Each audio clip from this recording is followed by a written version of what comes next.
Welcome or welcome back. This is your curious European friend, and today we're going to be looking into British versus American versus Canadian English differences. I did one of these videos a while ago, or not that long, I guess, and you guys seem to like it, so I'm doing part 2 today. So let's see how I do, if I can guess things. Because we would say a Louis. Take a Louis? I'm like, take a toilet? Hang a Louis. It's weird they say hang though. We wouldn't be able to say hang the left. Sounds so weird. So in the UK, we would say like 50 miles an hour. We would just say like miles an hour rather than miles per hour. In the US, we would say 50 miles per hour. I guess this is not a guessing video. I'll just be giving my reaction. In Canada, we say 50 kilometers or 50 clicks. It really varies as well. Clicks can be very regional. Some areas don't. But why miles an hour and miles per hour? Why did they choose to be different in that little We word? even use it. Some of us will use the clicks, but majority will use kilometers. So it just means like kilometers. 50K or 50K. You have 50K left. I find it kind of weird that we use miles. I know, and I think people don't that's realize. really surprising. We don't do kilometers, we do miles. Yeah, now that they mention it, I would have thought that they use kilometers too. Because in my country, we use kilometers in the Netherlands. But we would say kilometer per uur, which would be like kilometers per hour.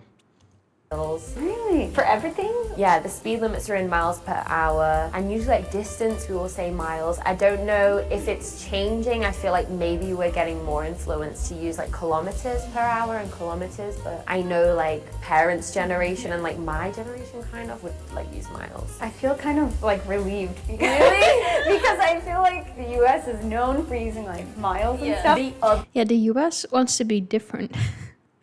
Are they're like the only ones who do that, right? Or well, in this case, the UK does it too, but like the Fahrenheit and all of that. This stuff you use, we don't use. It's just this one. Don't get too excited.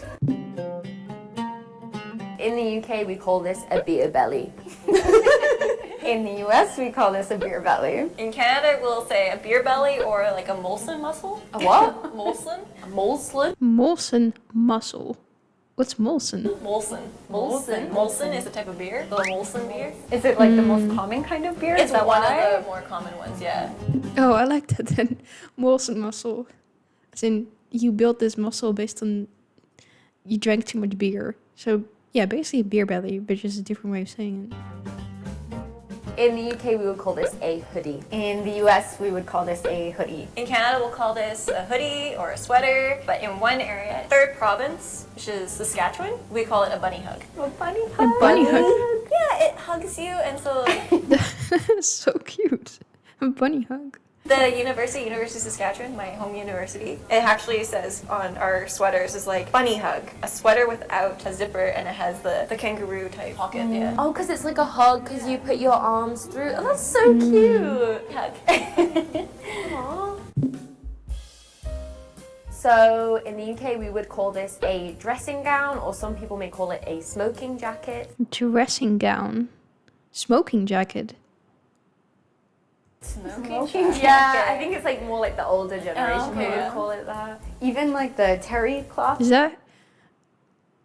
I just imagine like maybe they would go outside in that to smoke, so they call it a smoking jacket. Is that why? Or I don't know, I'm just making it up. Just trying to make sense of that. One? I picture like a Yeah, slide. usually those Yeah. ones. Yeah. Yeah, usually Okay. like the cigars and like the silk. Yeah. In the US, we would call it a robe. You know, the thick ones Okay, or yeah. the silk, like all robes. We call it like a house coat Coat. because you put it on in the house. In the right? house, yeah. It makes sense. And then of course we have our very Canadian ones with the flannel, and I have one back in Canada. Yeah. Yeah. I just have like a fluffy one with a hood. Yeah, so we just call it a house coat. In the UK, we would call this a sofa or maybe a settee, depending on where you're from. Settee. I've never heard of that either. In the US, we would call this a couch, or some people might call it a sofa. If it's a smaller one, like just two-person Okay. cushion. We call that a love seat. Loves. Ooh. They get Yeah. nice and cozy. So in Canada, actually, we call it a sofa, a couch. If we were talking about that one, just a two-person. If we call Tour. it, yeah, tour. Yeah, we would call it a love seat. Also, we'll call it a Chesterfield. Completely different all across Canada. Chesterfield. There's so many different names. Some people have never even heard of Chesterfield, but there's people who have and still do use Chesterfield. That was created in Chesterfield. Yeah. Oh. okay. See, some people in the UK would call it a Chesterfield, Really? actually. Yeah, Yeah. like Chesterfield sofa, or they will specify the type to be the Chesterfield sofa. And you said settee? City. I think that might just be like a regional thing for me. My mom would always be like city. Sounds like city to me. You know, like the city Yeah. of It's London. probably another French word that's coming at me again. So in the UK, these are cigarettes or maybe ciggies. In the US, we would call it cigarettes or sometimes maybe smokes. Smokes. You sounded like, I feel like Smokes. the old ladies Yeah. would be like, a smokes. A pack of smokes. Yeah, actually in Canada, we call them cigarettes. We call them smokes. Some people might call them darts. We also call them ciggies. Hi, darts. Darts, yeah.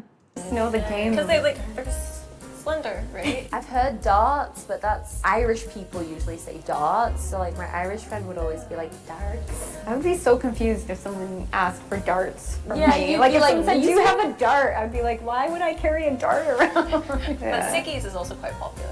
Siggy, I would know. Like I've heard it a few times, but I wouldn't say it's like the majority. Call it that. It's kind of a cute way to say it in the States, I think. Yeah. Siggy. In the UK, we would say turn right or like take a right turn. In the US, it would be the same. A right turn, right hand turn. I think I've heard this one before. Because hang a Louis was left, right? But I've forgotten what the right was. Did I also start with hang? I forgot. Yeah, so for us, we say like turn right or hang a right. Hang a right. Hang a right. Yes, we'd say hang a right. For us, do you have something for the left? Because we would say a Louis. Take a Louis, I'm like, take a toilet? Oh, was that the US who said that? Okay. Hang a Louis? I do say that because I've said that many times when I'm like giving directions or driving. Hang a Louis. It's weird that you say hang though. We wouldn't be able to say hang a left. It sounds so weird. Maybe bunny hug because it's so cute. I'm hugging myself and then my bunny ears are gonna be covered by the hood. It's so cute. I agree. Bunny hug was the cutest. Yeah. I think I was most shocked by in the UK they say miles for miles. Yeah. I really thought because we always get like so much shame for that, you know. We're also miles per hour.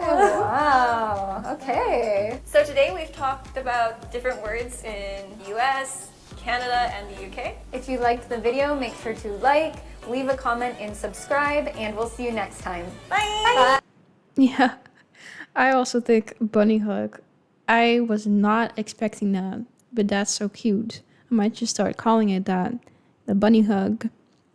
But yeah, also didn't know that they use miles per hour. Or was it miles miles? What was it? Miles. One of them used miles per hour. One of them used miles. Let me see. Miles an hour. Yeah. Did not know that.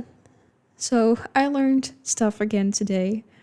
I hope you liked the video and I hope to see you in a next one very, very soon.